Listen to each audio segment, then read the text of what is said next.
What is going on, guys? Jack here, and welcome back to Football Manager 2020. And today we start our beta save. We're starting here at Liverpool. This is a save game that's only going to last a few seasons. It's going to give me a chance to get to grips with the game. We're going to experiment with some tactical stuff that Liverpool don't really do in real life. I want to play differently to how Liverpool play the game of football as things stand right now. And yeah, it's just going to be a fun little learning experience for us. If you're new to the channel, I will start off by saying now, hello, welcome. This is the 7th year of me doing Football Manager stuff here on YouTube. We do Let's Plays, we do guides, we do top fives, experiments, all sorts. So yeah, feel free to make yourself at home, get comfy. And of course, if you are returning, welcome back to more Football Manager. Yeah, so we're starting with Liverpool here for the beta of the game, first few weeks, and then we're going to be starting our main save for the year in a few more weeks' time, which is going to be Parks to the Prem. It kind of does what it says on the tin. We're going to start in the lower leagues of English football, unemployed, and we're going to try and get to the Prem, working our way up the managerial ladder. So, yeah, you've got that to look forward to. But anyway, let's take a look here at Liverpool. Predicted to finish second. Obviously, pretty good facilities. As a Liverpool fan, it's perhaps the best, at least in my lifetime, I can remember a Liverpool team kind of standing, you know, on and off the pitch. Club culture, playing attacking football, developing players using the club's youth system, selling players under the age of 23 for the first team, and playing entertaining football. And that bottom one for me and the top one, they're all me in Football Manager. It's what I like to do. In terms of our managerial style, we're going to go with this. It's kind of just the best that you can do, really. People are going to ask why I've maxed out these specific things. It's because we'll probably make ourselves a shooting or just an attacking coach, and these attributes give you 5 stars in that area. And then on the mentals, it kind of does what it says on the tin. Of course, if you're managing a lower league team, you probably want to distribute all the attributes a little bit differently. So first things first, we've got our little new introduction to the club, a new feature in FM20, Liverpool hire the space. Yes, we've been, 130 grand per week. I will take that. I'm sorry, Jurgen. I am having your salary and I'm moving into the house that you rent off Brendan Rodgers. So yeah, you can see a little overview of the club here. We're moving into new facilities soon. Of course, we play at Anfield. Media prediction is second. That's interesting. I don't know where the board are going to expect us to finish this year. We'll have to have a quick look. So we have our new club vision. So we've already seen this stuff at the top. But in terms of 5-year plan, Year 1, or in fact ongoing stuff, increase commercial revenue, expand stadium, maintain self-sustainability. Something that I love to do in Football Manager is kind of not necessarily work on a shoestring budget, but kind of wheel and deal, try and buy players in for less than they're worth and then sell them on for more.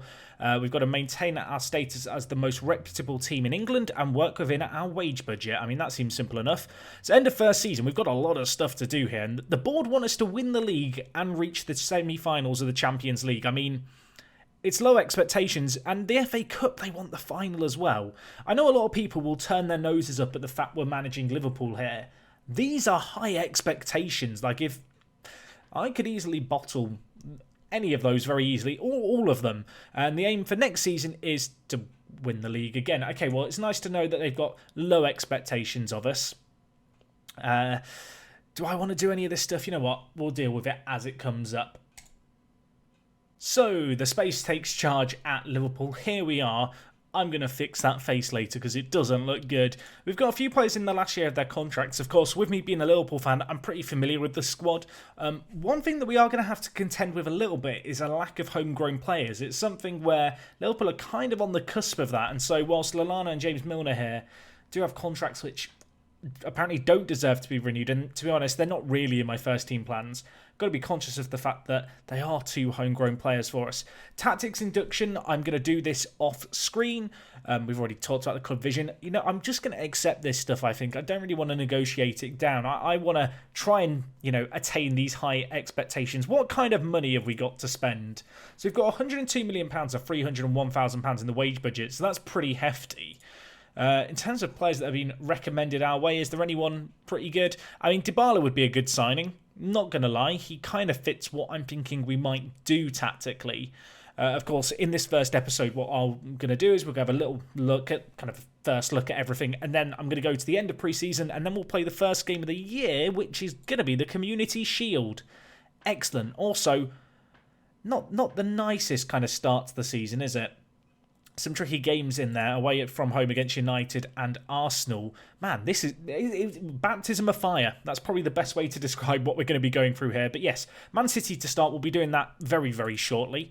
I'm going to have to panic and plan in the meantime. Pre-season looks pretty packed. I have set a slightly later pre-season date just because I'm not going to be doing a great deal in the transfer market. You can see the registration stuff here. I want to just show that issue with the homegrown players. If we just have a quick look at the homegrown status, you can see here we have 2 players homegrown at club and then a fair few homegrown at nation. The homegrown at club is only really a problem for Europe. In the Champions League, you have to have 4 players homegrown at club and 4 homegrown in the league.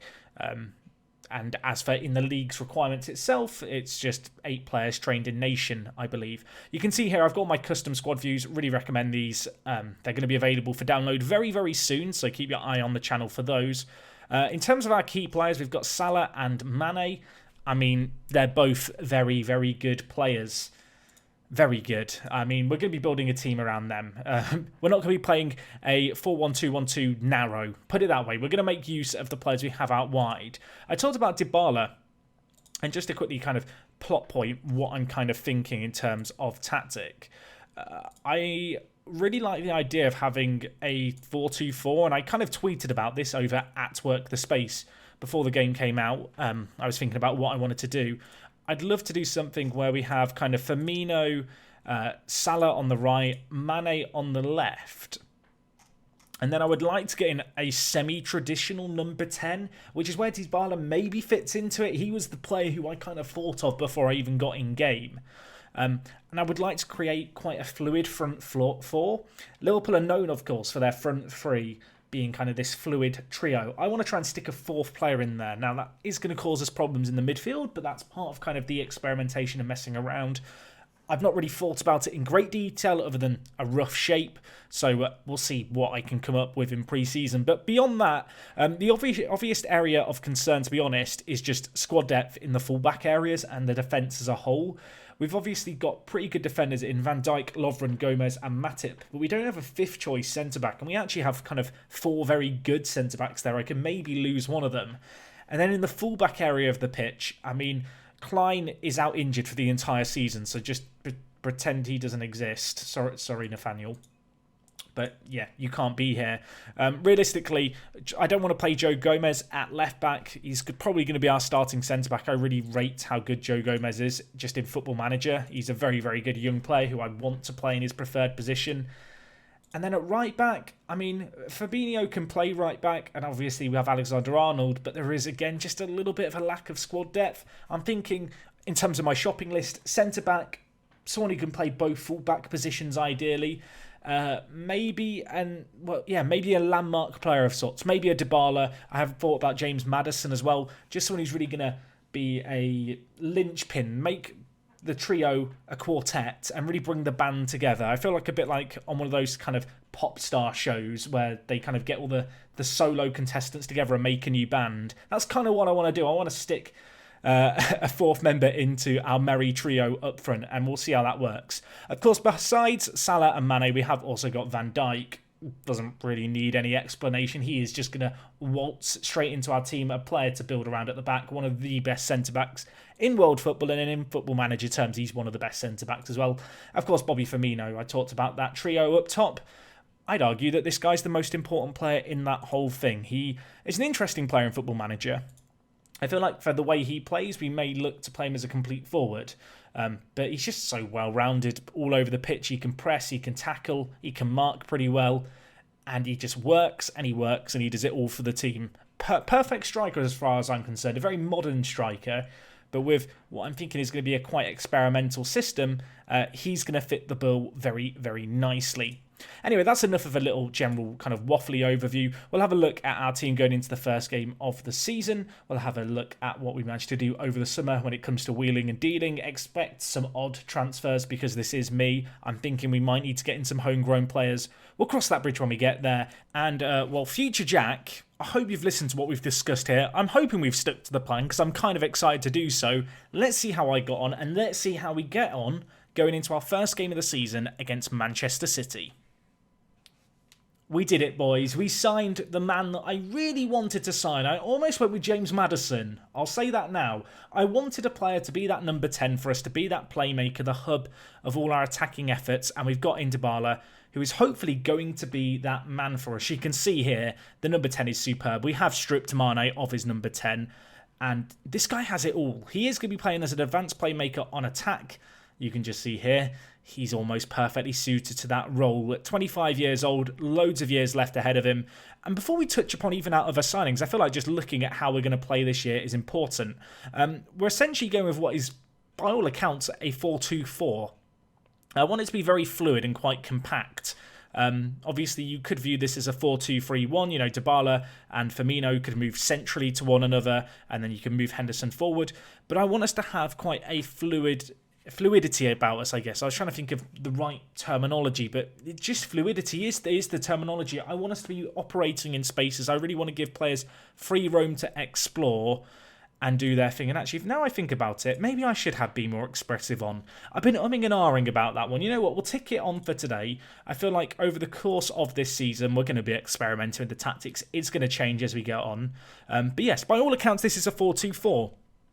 Firmino's going to drop deep, Dybala's going to push forward, Salah and Olmo or Mane when he's fit are going to be really, floating around and, causing havoc in the wide areas, really trying to create overloads in the final third. There is a natural risk that we might get a little overrun in midfield. We'll have to keep an eye on that, of course. There's a few very simple changes we can do to, I think, address problems like that if they do come up. But this is how I want to start the year. You can see positive mentality, playing out of defence, playing into space, being more expressive. I'm hoping that we're going to just overwhelm teams with our kind of creative talent. Between now Salah, Dybala, Firmino and Mane, we have one of the scariest front fours in world football, full stop. I mean, Liverpool have one of the best attacks in world football anyway, but we've taken it to another level, I feel like, with Dybala. You can see here, Mane is unfortunately out on holiday, and due to a few injuries, we are lacking players. Now, spoilers, you can see some of our transfers here. Let's go to the new ins and outs page here, so you can see what we've done, of course. All the transfers that Liverpool have done in real life are also listed, so we're kind of just going to ignore those. There was one departure. We sold Dejan Lovren for £30 million. I had this issue where we had 4 good defenders. We had Matip, Gomez, Van Dijk and Lovren. And I just felt like Lovren, £30 million? Yeah, go on then. You can see the scout report only recommends him at 58%. He's a good player, but we have better players than him. He's 30 years old. £30 million for a player who's not getting any younger was good. And with that money, we spent it, I think, quite shrewdly. We did bolster the defence with 2 new centre-backs. The first player we have is William Troost Akong, who is a Nigerian international. We've signed him from Udinese. He's going to come in and probably be our 4th choice centre-back. You can see here, there's not any yellow. There's no attributes over 15. But he's just very good at everything. He's a more traditional defender, not so good with his ball at his feet, passing away. But if we need a no-nonsense player to come in as our 4th choice centre-back, I think he's more than up for the task. £6 million paid is pretty cheap. And he was homegrown in England as well, which helped massively, of course, with, as I mentioned, this homegrown situation where we are a little bit short on players. So that ticked a box there. The other centre-back is another homegrown player. It's Connor Goldson, who, he's been on Rangers books for a few years now, and he's done pretty well by all accounts there. Prior to that, he was playing for Brighton, and he did make a few appearances in the Premier League before he moved the season following. For us, he's going to be 5th choice centre-back. He's a good little solid player. He's consistent. He enjoys big matches, or at least our scouts thought that. He's the leading player for most Championship sides. That isn't too much of a concern for me. At the end of the day, he's an emergency backup. He's homegrown. He's English. And £9 million, we were struggling to find anyone too comparable to him. So he ticks enough boxes that I feel like he's just worth that as a 5th choice centre-backs. The other defender that we brought in is Benjamin Heinrichs. I think that's how you say it, or Henrichs. But unfortunately, he's out injured to start this first little bit. He is an emergency backup. I did look at a few different left-back options. I looked at Guerrero at Dortmund, but he wasn't interested in coming in. In the end, Benny Boy here, just kind of works, you know. We've got Trent, we've got Robertson at left and right back. This guy can play either side and as a defensive midfielder. He's a versatile player. He's young as well at 22, a German international. And yeah, we spent £6 million on him, £5 million on him even. Value in the market, if you ask me. The last player we brought in is Dani Olmo. I had a little bit of money left over. I felt like we needed to tick another box in the club vision kind of criteria. And one of those kind of things was to sign players, you know, under the age of 23 for the first team. Dani Olmo is a very, very good player this year in Football Manager. Of course, we had him last year at Lyon and he was solid for us there. I'm hoping he's going to continue putting in the good shifts that he's put in for us in many an FM save game in years gone by.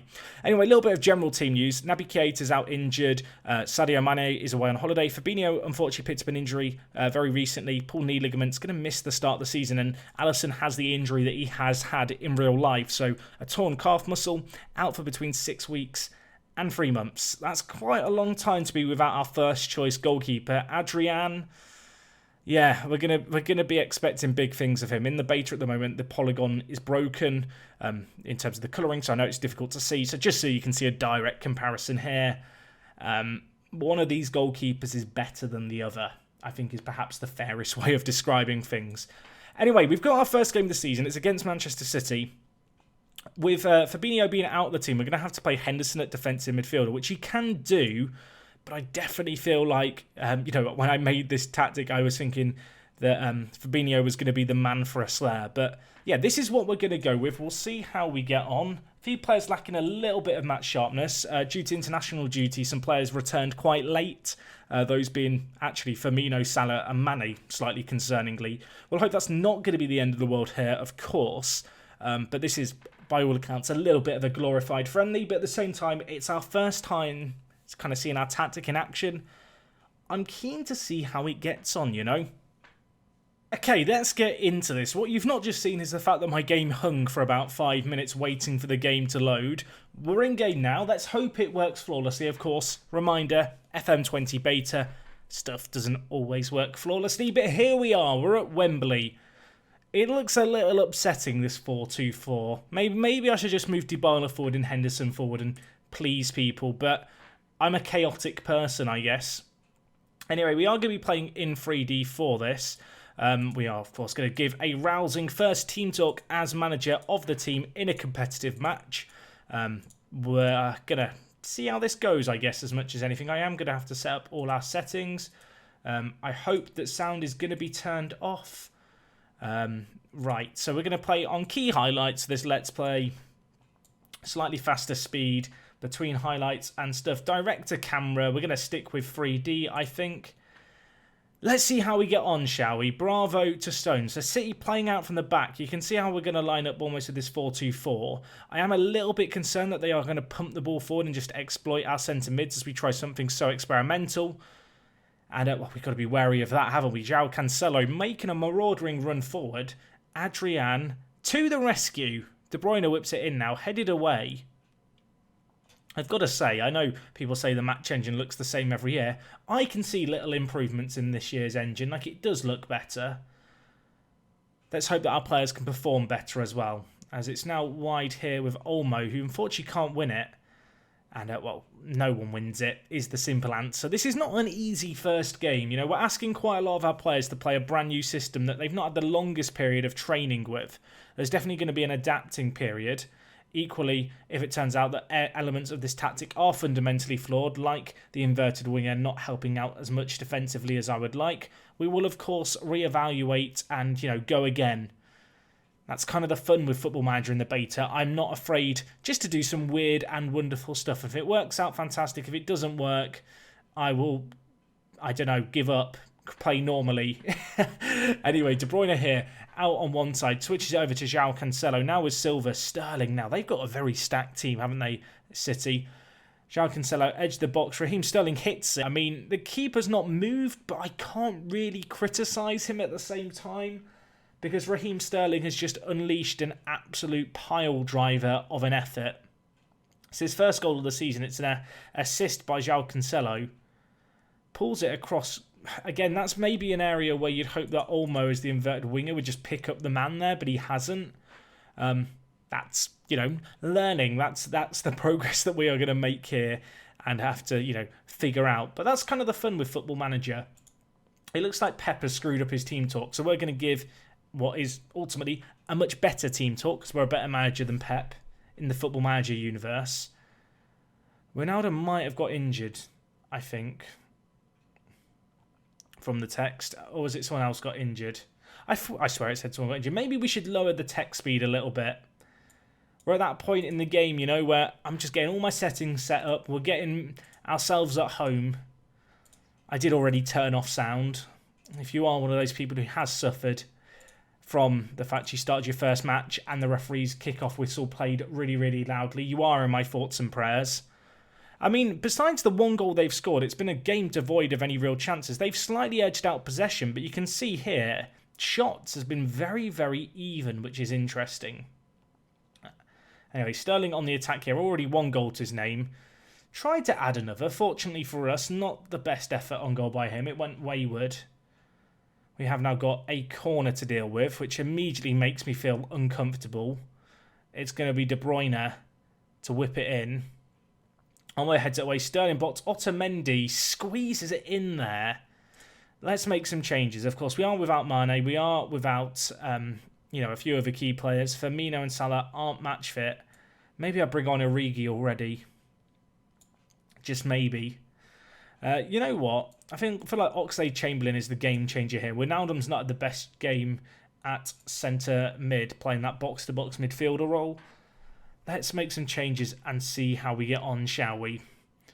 But yeah, this isn't really a system thing, this defending of a set piece. It's just a case of a slightly unfortunate bounce to Otamendi, and he was left relatively unmarked for a fairly easy finish. Unfortunately, that starts the second half is kind of a bit of a kick to the gonads. It puts us under quite a lot of pressure here now.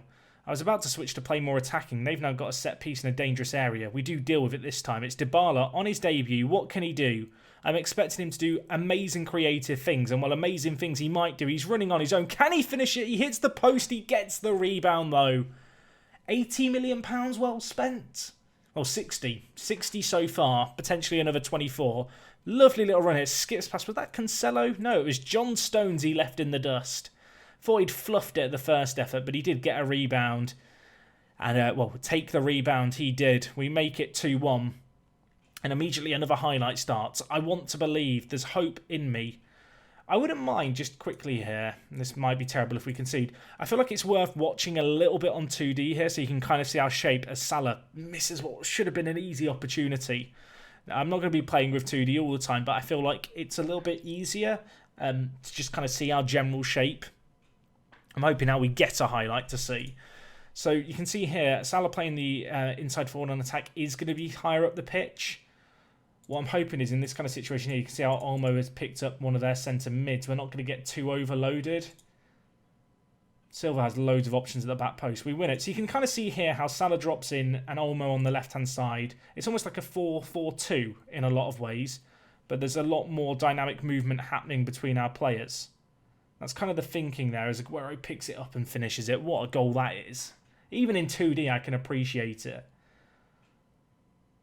But yeah, it's going to be a little asymmetric because Salah being on the attack duty will stay further up the pitch. But by all accounts, it is kind of just a lopsided and asymmetric 4-4-2. Nice finish. I don't know if Adrian could have done a little bit better. I mean, he's anxious, bless him. The big occasion of the Community Shield has got to him. This hasn't been the best of performances. I am going to take off Salah just for safety as much as anything. We've got a lot of players lacking, match sharpness, namely Salah, who we've taken off. Firmino I'm going to take off for Dijk as well for our last change. Bit of a disappointing performance all in all. We've not really turned up. At the same time, I don't feel like we've been completely outclassed. We've created opportunities. We actually have maybe a chance here as Henderson hits it. Did that hit the bar? No. Claudio Bravo, nice stop. You can see we have outshot them. We've had 3 clear-cut chances and 2 half chances to their 1 clear-cut chance. I want to claim we've just been unlucky. I will say now, I feel like there are reasons to be optimistic about this tactic. Clearly, it's creating chances. It's a bit of an experimentation. it'll be interesting to see how it does over the course of a year once we get used to it. But defensively, we are looking very, very fragile at times. They are definitely City finding space in between us. We might need to, rejig the balance of things. Or equally, you can be a little bit more realistic and go, we are playing Manchester City here. It's never going to be an easy game. The confetti falls. They've now got multicoloured confetti in FM20. It still only falls on half of the pitch. It looked quite nice, though. I'll give them that. I'm going to tell the players I'm not happy. I feel like without Alisson and Fabinho, we were missing two key players, but we had chances there. We probably should have scored more. Silver lining, Dybala scoring, I guess, but that's not really much of a silver lining now, is it? And, we've not got an easy start to the season, so there's going to be not a great deal of a learning period, I guess. So next episode, we will be doing a couple of games, I think. We're going to have the European Super Cup and the game against Manchester United for another double header, more silverware on the line. We might also go a little bit into the training and how things are getting set up. The transfer window closes in a few days' time. We do actually have a little bit of money if we wanted to spend it. I think we're going to hold on to it for now. Danny Olmo was kind of that late, slightly kind of impulsive buy, but I feel like he can offer us something that we don't really have in other players. And age 21 as well, he's only going to get better. But anyway, let me know what you made of our early transfer business. Let me know what you make of our tactical system as well. I feel like in terms of the centre-backs, we've maybe saved a little bit of money on our defence, but our defence is just so strong already. I didn't really want to spend more than £10 million on a player who's just destined to sit on the bench or even just be in the reserves all year. I felt like it made more sense to save the money for higher up the pitch. Of course, if you've got any thoughts, opinions for what we should be doing or could be doing with this 4-2-4, do let me know. It's going to be a fun little experiment with this beta save, doing something different, and I hope we can get it to work. If it doesn't, obviously we will put on our sensible hat and do things a little bit more conventionally, perhaps. But anyway, folks, that is all from me today. Thank you for watching episode 1 of this Liverpool Let's Play. I hope you've enjoyed. I'll see you next time. It is me, Jack, and I will talk to you guys in a bit. I'm out.